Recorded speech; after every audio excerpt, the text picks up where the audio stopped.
पुणे में पुल हादसा हुआ तो उत्तराखंड में आज एक हवाई हादसे ने दर्द दिया। आज सुबह उत्तराखंड के गौरीकुंड में हेलीकॉप्टर की क्रैश लैंडिंग हुई और इस हेलीकॉप्टर में पायलट समेत 7 लोग सवार थे। हादसे में सभी लोगों की जान चली गई। हालांकि ये पहली बार नहीं है जब केदारनाथ यात्रियों को ले जाने वाला हेलीकॉप्टर हादसे का शिकार हुआ। सवाल है कि बार बार उत्तराखंड में हेलीकॉप्टर हादसे क्यों हो रहे हैं।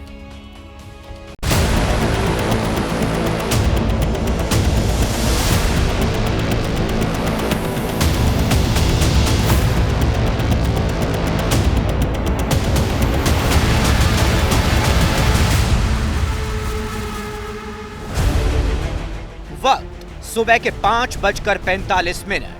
जगह गौरीकुंड, उत्तराखंड। धमाके के साथ आज सुबह गौरीकुंड में लोगों की आंख खुली। चारों तरफ हेलीकॉप्टर का मलबा बिखरा हुआ था। हेलीकॉप्टर में आग लगी हुई थी। हेलीकॉप्टर हादसे का शिकार हो चुका था।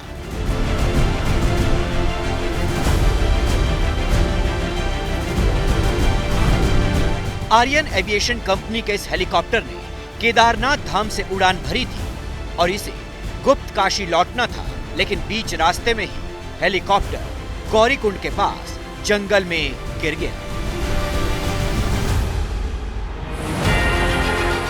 इस हेलीकॉप्टर में कुल 7 लोग सवार थे, जिसमें सभी की मौत हो गई। Uttarakhand civil aviation development authority के अनुसार हेलीकॉप्टर में सवार यात्री उत्तराखंड, उत्तर प्रदेश, महाराष्ट्र और गुजरात के थे। हेलीकॉप्टर हादसे ने महाराष्ट्र के यवतमाल के एक ही परिवार के 3 लोगों को छीन लिया है। बताया जा रहा है कि केदारनाथ धाम से हेलीकॉप्टर ने सही टेक ऑफ किया था, लेकिन उस वक्त घाटी में मौसम खराब था। अंधेरा होने के अलावा घना कोहरा भी था। घना कोहरा और तेज हवाओं के कारण हेलीकॉप्टर रास्ता भटक गया। इसके बाद हेलीकॉप्टर का संपर्क टूट गया और गौरीकुंड के जंगलों में क्रैश हो गया। घटना की सूचना मिलते ही रेस्क्यू टीम मौके के लिए रवाना की गई। हालांकि एनडीआरएफ और एसडीआरएफ की 2 टीमों ने बहुत तेजी से काम किया, लेकिन तब तक सब कुछ खत्म हो चुका था। मौसम ने भी रेस्क्यू ऑपरेशन में दिक्कतें पैदा की।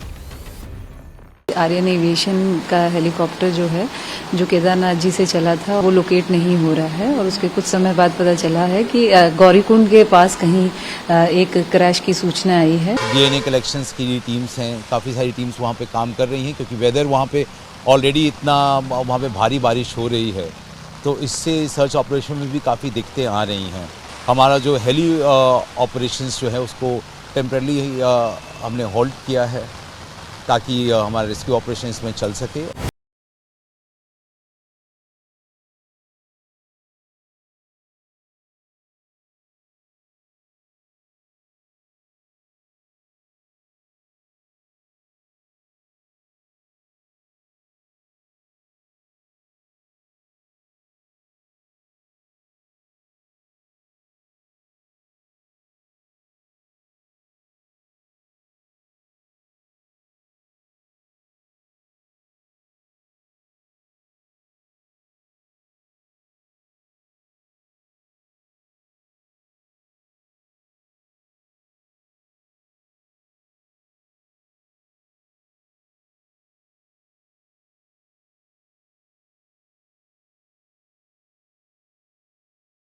लेते हुए हमने तत्काल एक आपातकालीन बैठक बुलाई है और जो इस घटना में दोषी हैं, जिनके कारण से घटना हुई है, उनको तत्काल उनके खिलाफ सख्त कार्रवाई की जाए। जब तक लोग यात्रियों की सुरक्षा सुनिश्चित नहीं हो जाती है, तब तक ये सेवाएं बंद रहेंगी। केदारनाथ घाटी में हो रहे इन हादसों को लेकर सवाल उठ रहे हैं कि आखिर केदारनाथ में बार बार हेलीकॉप्टर हादसे क्यों हो रहे हैं। क्या हेलीकॉप्टर एविएशन कंपनियां मुनाफे के लिए लोगों की जान से खेल रही हैं? क्या किसी को यात्रियों की जान की परवाह नहीं है? खराब मौसम होने के बाद भी आखिर एविएशन कंपनियां बेतरतीब उड़ान क्यों भर रही हैं? सवाल कई हैं, लेकिन इन सवालों का जवाब कोई नहीं देता, ना एविएशन कंपनियां और ना ही शासन प्रशासन। हादसे के बाद सरकारें जागती हैं, मुआवजे का ऐलान होता है, लेकिन कुछ दिन के बाद एक बार फिर केदारनाथ घाटी में हेलीकॉप्टर की आवाज सुनाई देने लगती है और एक बार फिर लोगों की जान से खिलवाड़ शुरू हो जाता है।